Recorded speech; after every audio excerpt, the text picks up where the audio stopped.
Welcome to the Public Sector Marketing Show, a podcast for government and public sector marketing professionals who want to level up their digital marketing and social media knowledge, skills, and strategic thinking. And now, welcome your host, Joanne Sweeney. Hello and welcome to episode 13 of the Public Sector Marketing Show. Over the past year, our workforces have been working in their digital workplaces or perhaps as in a hybrid environment. So how have you kept engagement with your key people? How have you kept morale high and have them have that feeling of connectedness back to their place of work and making sure that they know that you care about them and also you're equipping them with the tools and the tech that they need to work from home. So in this episode, we're going to be talking about the role of internal communications in the digital workplace. We talk about keeping your workforce engaged when they are remote, a guide to internal communications in the digital age. And we speak to an expert on the topic, Jenni Field, who has just released her new book, The Influential Internal Communications, and founder of Redefining Communications. So if internal communications is something that you need to work on, stay tuned.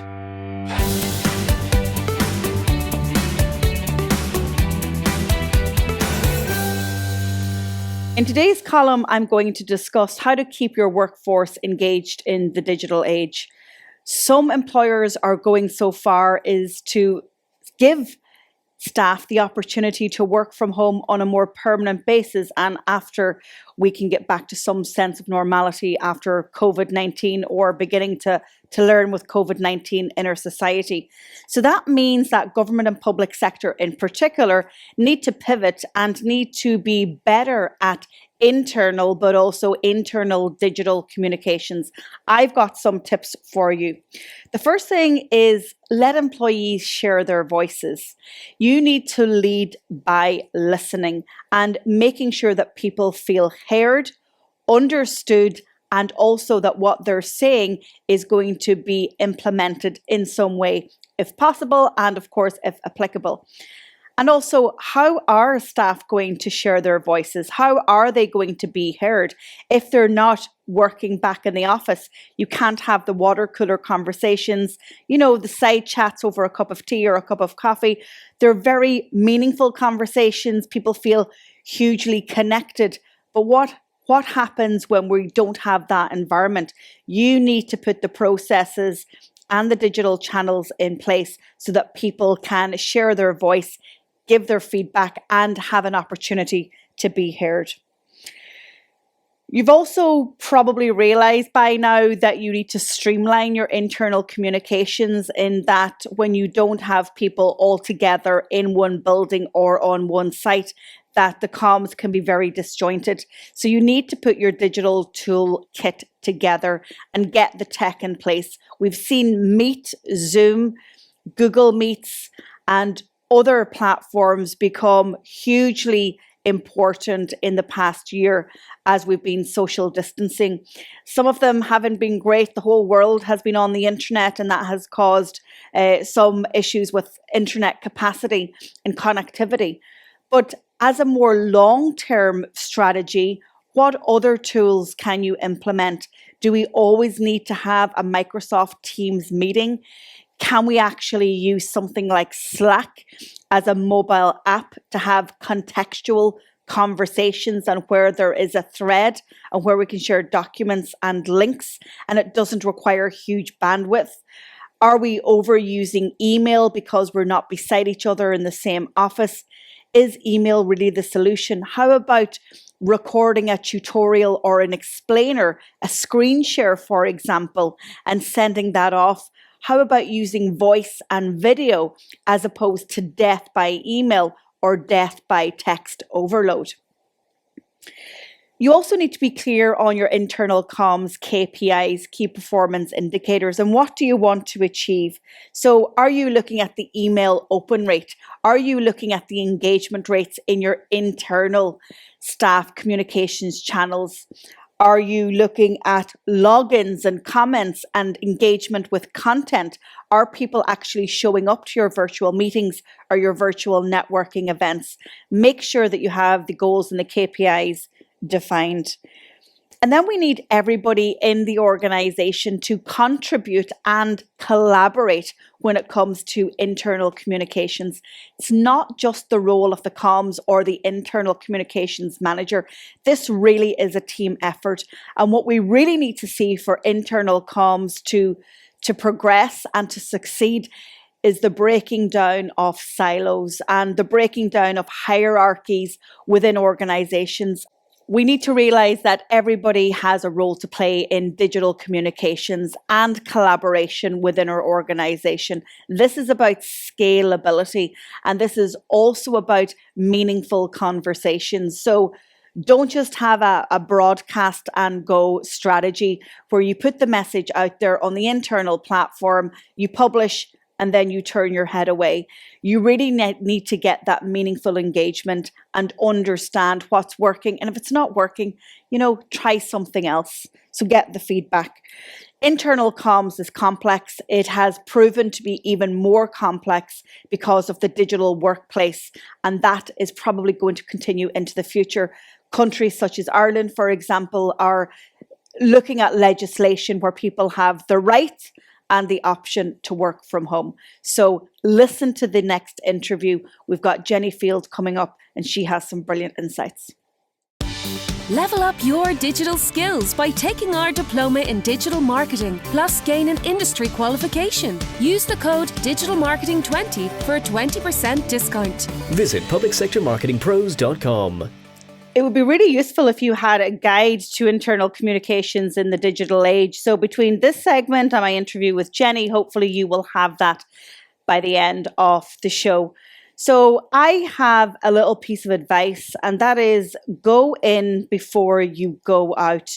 Oftentimes, digital marketing does not succeed as much as it potentially could because organizations have not figured out their internal digital comms before going out to the larger market.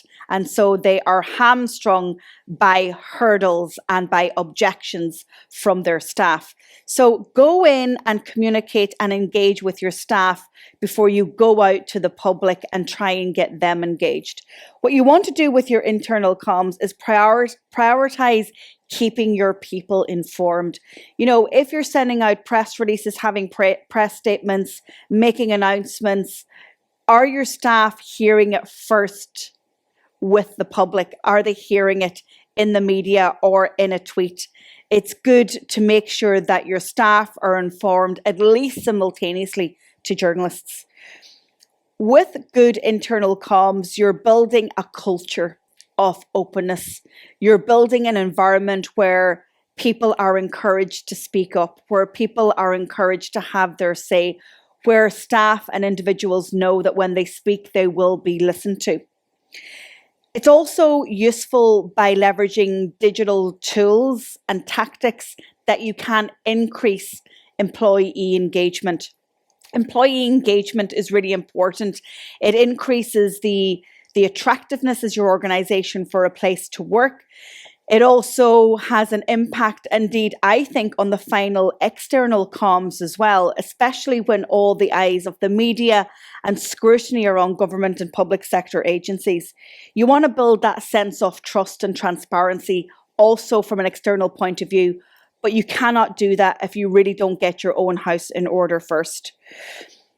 You need to, at this stage, be providing more digital opportunities for your staff. You cannot expect them to operate in the digital age without the tools that they need to do their job. So if you're expecting them to engage with you as an employer, then you have to give them the tools to do that. Really introduce and expand your CPD programs in terms of upskilling and equipping people, because digital is still a scary place for a lot of people. And if you're trying to introduce new systems and ways of working that are digitally focused, you might be isolating a cohort of your staff that really have a fear around digital. And I know that because I work with people a lot on this topic. And my first job is to try and quell that fear, demystify digital, and really talk about how it's going to empower them in their work and solve their problems. So you need to do that as well. Create an environment of inclusion for different ways of working, but with digital at the center. All of this will allow you to scale digital transformation, because digital is not the sole responsibility of the comms department. Digital is responsibility of the entire organization and indeed every single staff member within it. And then finally, don't forget that your staff can be advocates online. I'm doing a lot of training recently with organizations who want me to help their teams become confident and competent on Twitter and on LinkedIn in particular, and staff using their own personal channels, but to advocate and to showcase the work of their organization. And of course, they're happy to do it, and they're very proud of the work that they're involved in. So internal communications has been transformed by virtue of digital disruption, but it also has been fast-tracked because of COVID-19 and because we are working in a world where the workplace has now gone digital. A one-stop shop digital marketing and social media resource. Join our membership academy for 12 months. Access a library of how-to videos, template strategies, and organizational policies. Monthly live coaching. Attend webinars with subject matter experts. Meet and network with public sector pros from across the world. Use the code MEMBERSHIP20 for a 20% discount. Visit publicsectormarketingpros.com. I'm delighted to be joined by Jenni Field in today's show. She is the author of the recently published Internal Influential Communications. She has 20 years experience in all forms of comms, and it's this experience that she's put into her book. She's also the founder of Redefining Communications, and coincidentally, Jenni and I are in the same business coaching group with Chris Ducker in the UK. So sit back, enjoy, and be inspired by all of Jenni's insights into influential internal comms in the digital age. Jenni, you are so welcome to the show. First of all, I want to say congratulations on the publication of your new book. How do you feel as an author? Thank you very much. Great to be here. I've been a bit anxious, actually. It's sort of relief, anxiety, excitement, every emotion, I think. So I guess you have put your entire career into the book, and to give us best practice on internal comms. Tell us a little bit about the book and maybe the inspiration for writing it. Sure. So the book is called Influential Internal Communication, and it's basically my brain in a book. So it's all the different elements that I believe you need to consider to really create internal communication inside your organization that will drive engagement and efficiencies, because I think it has to do both. The book also includes my model, which is the Field model, which is how to help organizations go from chaos to calm. And that's really the inspiration for the book, was working out what I do and working out how to phrase that around I take organizations from chaos to calm. And then the model kind of fell out of that. And then the book fell out of that. And it's been, an 18-month journey of getting my head onto paper. And you know what? It's such a valuable thing to do. Having written and published 2 books, I know the process from getting it from your head onto paper. But the beauty of it is that you can hand it over to somebody and you can say, this is my model. It's a step-by-step approach. And I think what you've created is probably a handbook. Now, I want to just let people know you started your career in government and public sector. Obviously, my audience is that niche. But will this book be helpful to both private and public sector? Yes, because it's had 2 parts as a book. So the first part is around the foundation. So it's explaining internal communication, it's talking about organizations, and it's talking about people.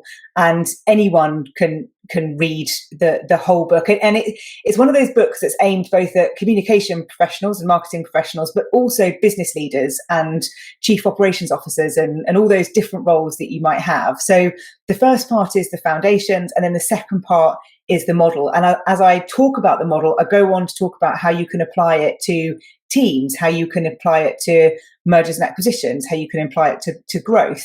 Some of that language might not be so relevant for public sector, but there's definitely things that happen, in councils merging or trusts or changes in the NHS as to where things are moving from being, 17 things to 4 things. So all of those things still apply because organizations, no matter what they are people. And, people exist in every organization and they are individuals, and therefore communication is so important. So it doesn't really matter what sector you're in. How much of play did the digital age have on the book? Now, I'm also intrigued by the name of your company, Redefining Communications. Is there a lot of hat tips and nodding to the digital age and digital workforces?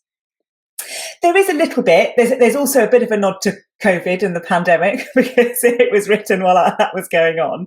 But the digital side of it for me is making sure that we don't forget people along that journey. So for years we've talked about enterprise social networks and digital workplace and all those things being the silver bullet to make collaboration and everything more efficient inside organizations. And it's just not true. It's not going to happen without taking people on that journey. So there's a bit of a nod to it, but I try and stay away from looking at the channels and things that you'd use to communicate, because it's more about the approach of helping people go through that change.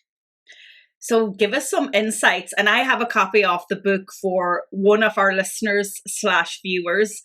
And I have a 20% discount code for others who want to get a copy. But give us a little insight into the Field model for internal comms. So there are 3 phases to the model. It's understand, diagnose, and fix.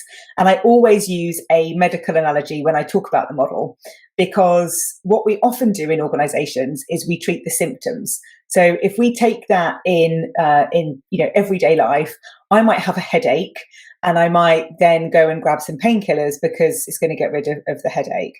Now, had I maybe explored the reason for that headache, and that reason for the headache might be that I need new glasses, my treatment would be different. It wouldn't be the pain. It might be the painkillers as a short-term fix, but it would be going to the opticians and getting new glasses. It's the same approach for organizations. So if you understand the symptoms, which could be things like people going off on stress, issues within teams, friction, people not getting on, the say-do gap existing with leadership, there's lots of different things that I would class as chaos. Then you can diagnose what's causing those, and you can do that in a number of different ways, and the book takes you through all the different ways you can do that. And then you can move on to fix. And the fix will always include things around strategy. It will always include things around behaviours, but it is different for everybody, albeit there are some core elements to it. So it's those 3 phases, trying to help organisations and teams fix things for the long term. So not doing just the quick wins, because to invest your money and time in something, it's got to be something that's going to do what you need it to do. So I talk about digital transformation and digitising communications processes for government and public sector, but oftentimes we get stuck at the prelude to transformation, which is culture. And I say you can't change on the outside, as in externally communicate with your audiences digitally, if you do not have buy-in and processes and a culture of digital first internally. So how much does culture play a part in your model? Masses. It's one of those ones that always comes up as well, because you often find that people are trying to create a culture and they'll create a group of people that will look after culture. So these are the people that will be responsible for the wellness stuff or the social activity. That isn't culture, and that's where we fall down. So you have to make sure that everything is true to you as an organization. You've got to look at your values, you've got to look at your purpose, and you've got to look at how you're hiring people, you've got to look at how you're supporting them. All of that is your culture. And there's lots of definitions of culture, but if you're not hiring people, not looking at the employee experience and all of those things, then it's not going to feel right. And I think when it comes to digital, you've got to think about how the digital processes or the digital workplace is going to change how stuff happens. Because if culture is how things get done around here, that's going to fundamentally shift when you put digital workplace tools in place. So you've got to think about the impact of that. You've got to help people go on that journey. You've got to take the fear away, and those are the things that we often forget. What then can we do to have better communications with our team members, whether they're remote or whether they're working with us? Has that advice changed over the years? I don't think it's particularly changed. And I did some research a few years ago into communicating with a deskless workforce. So looking at train drivers, bus drivers, and the things that were important to them are very similar to the things that are important to anybody. And in a pandemic world where people have been forced to work more remotely, those things are coming more to the fore in that sense as well. And those are things like relevance of the communication that you're receiving. And that's really important. And that's where digital for me can really play a role, because you should be able to have things that are relevant to you and your role, that help you do your job, that keep you informed. And that's kind of the key thing that I think is going to start to shift. And that takes time, because it takes an investment in things that often we don't invest in inside organizations, but we do invest in for our external audiences. So the relevance piece, I think, is definitely going to be more important. And I think when we're looking at our communication and how we're engaging with each other, there has to be something about the community side and also the non-work communication. That's the thing that's been hardest in the pandemic, that you're forced into, Zoom meetings or Teams calls or whatever it might be, and they're all about work, that we've lost that ability of small talk, and we've lost that ability of getting to know each other and building those relationships. And that takes time, and that's something we're not used to doing in a digital world. So what does great internal comms look like? Do you have any examples? I'll always use the economist's answer of it depends. So it always depends on your culture. It depends what you do as an organization. I could go in somewhere and say, you absolutely should have Facebook Workplace in here. I could go somewhere else and say, you absolutely need a PDF newsletter and you just need to pin it on a notice board. It all depends on what's going to be right for the organization based on where they are, the journey they're on, where the employees are, all of those different things. So it really does depend. What we've learned in research that I've done is that really when it comes to the channels or the tactical side of communication, it doesn't really matter which one you use, but doing one of them very well is what's important. So you don't want to have loads of different ways to communicate. You're better off to invest in doing one thing and doing that very, very well, and then building on that and having more things around it as an integrated channel mix. But also, when we think about what does good look like, and it does depend, it also has to be an investment in your line managers and your leaders and their communication skills. We forget that, and we don't do that very much. So if you're promoting people into management roles, then make sure you're giving them the skills to communicate effectively with their teams as well. Have you come across the dynamic now of staff being advocates for companies online? I'm getting requests for more and more training along these lines, with the realization that personal versus professional, those lines have no longer just blurred, they're actually overlapping. What's your view on that? Yeah, I was reading a report actually recently about context collapse and how that's impacted how we're seen online because of that external, internal, and all our roles merging together, that you don't have that divide so much.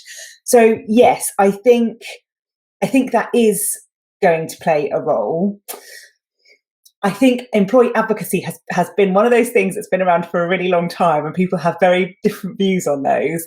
I think it's hard because I think your employee experience is so local to you that it depends so much on your relationship with your manager, how you're treated, and that's very specific. And I think if you're looking for people to be advocates, you could have people at the other end of the spectrum at the same time.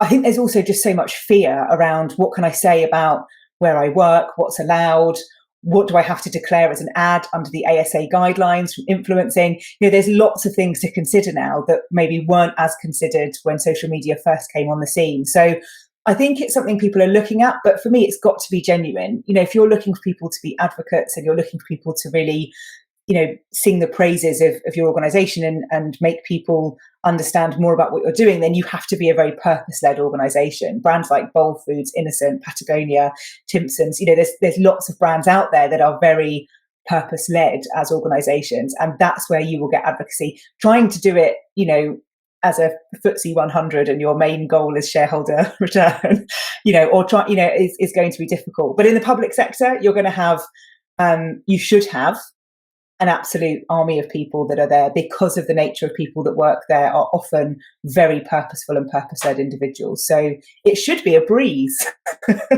And that's a great point, because, I have a number of clients and people who've taken my courses where they're beginning to leverage their team members for social media and organizational advocacy. And, previous to social becoming mainstream media, their narrative was driven by traditional media. And let's face it, public sector by and large often are making the headlines not for good news, but for bad news. If you think about health, policing, national government, politics, I mean, the bold headlines aren't saying, aren't our leaders brilliant? It's usually, something that's gone wrong.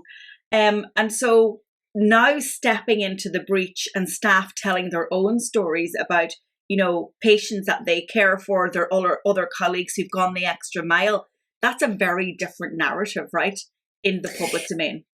Yeah, but also, people buy people, essentially. So seeing someone that's being an advocate, I mean, Dr. Alex George is a really great example of that, who, an ex-Love Islander and doing some great work in the space in terms of sharing his story. You believe him, you buy into him, and you can see exactly what he's doing and how he's doing that for good. So that's where I think it can have a really great effect, because you're seeing that side of it.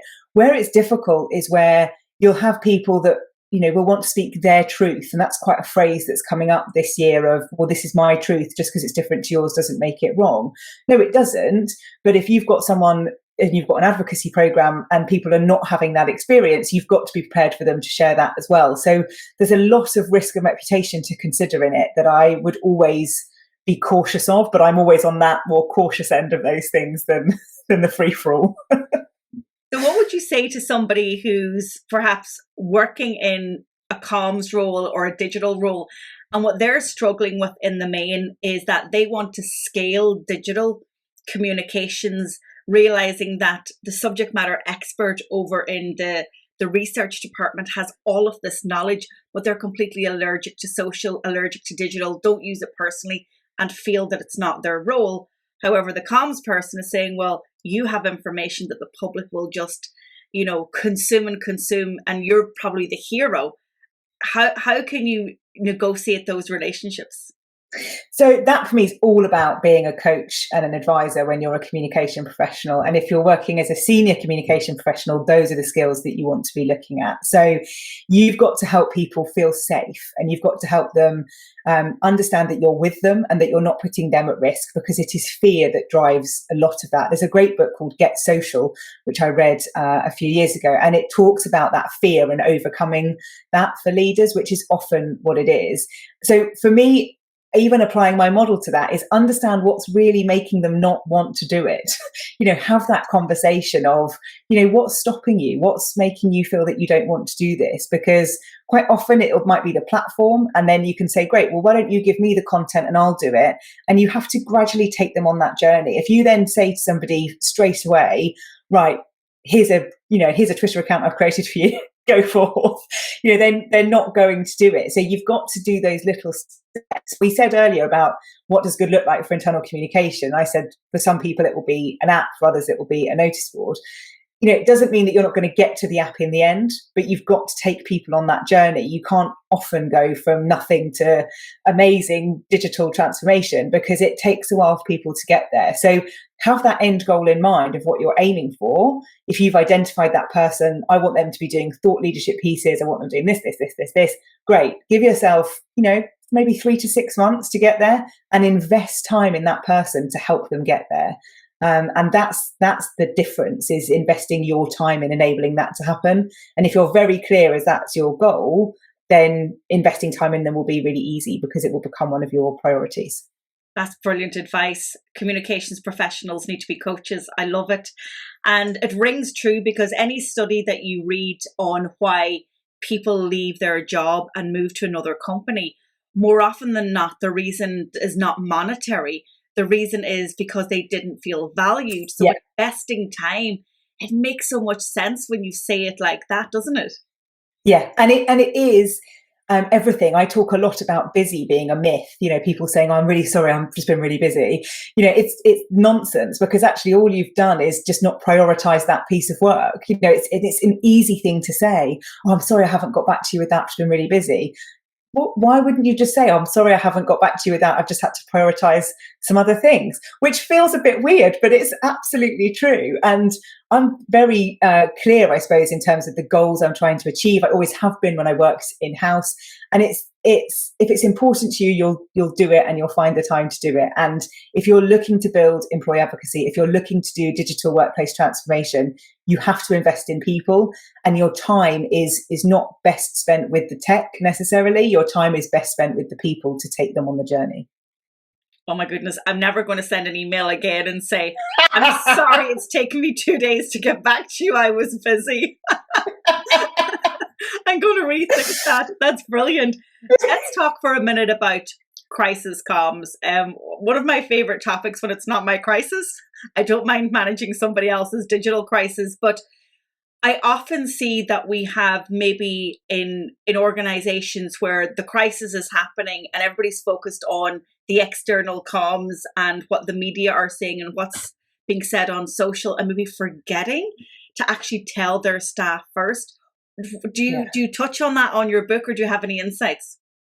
I don't touch on that too much, but I do a little bit, because I do talk about how we've seen this shift in recent years where people will publish things that are shared internally, and then people will go, "I didn't know anything about this," and you can't hide anymore because social media is too quick. There's too much pace. The conversations that were once down the pub are now on Twitter. It is quite different.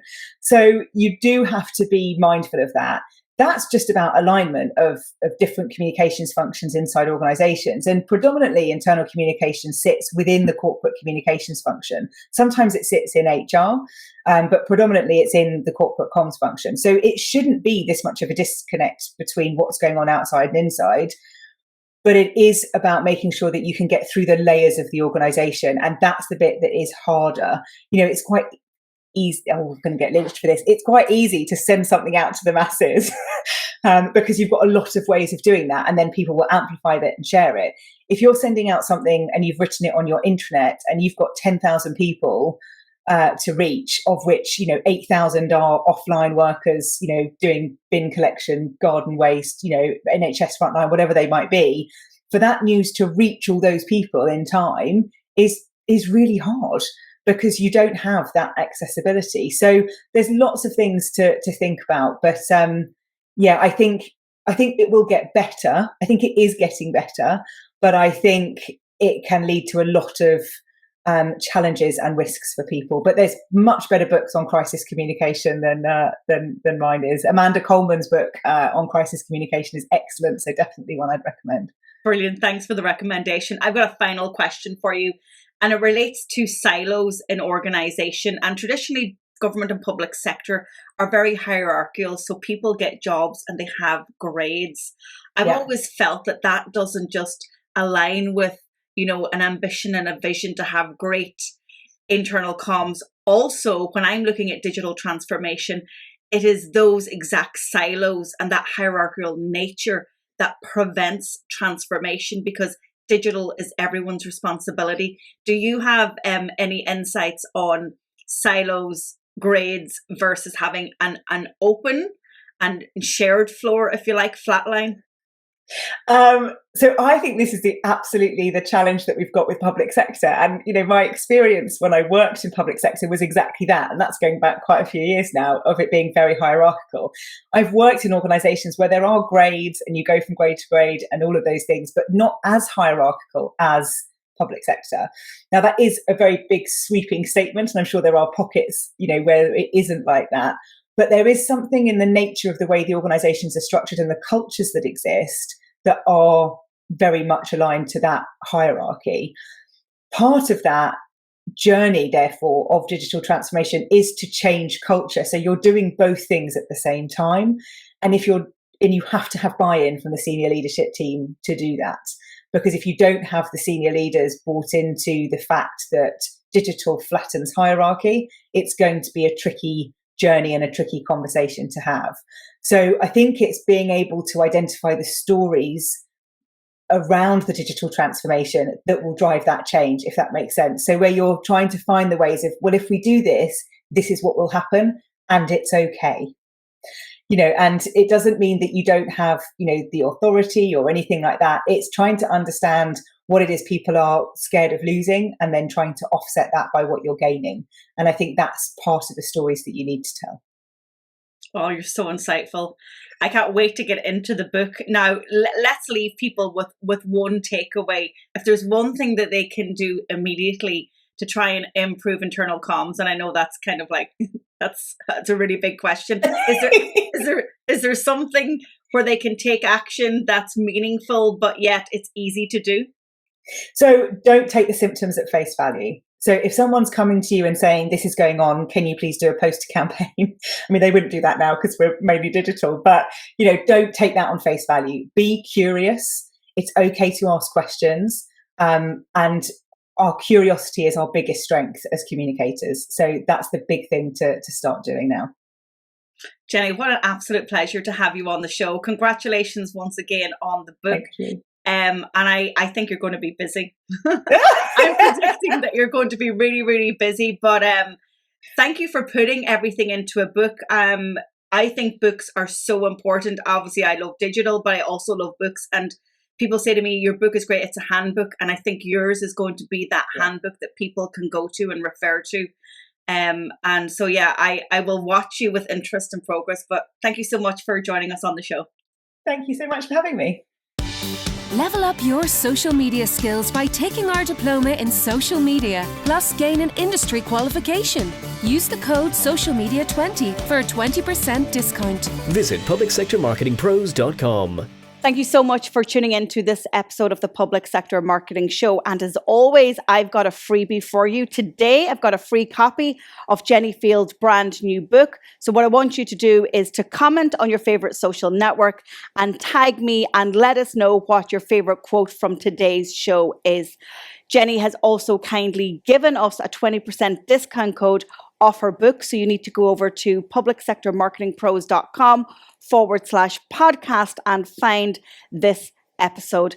As always, thank you so much for tuning in. And I'd really appreciate if you could recommend the Public Sector Marketing Show to a pro that you know. And if you haven't already, I really would like you to rate, review, and to subscribe. Subscribe to the Public Sector Marketing Show on YouTube or on your favorite podcast platform.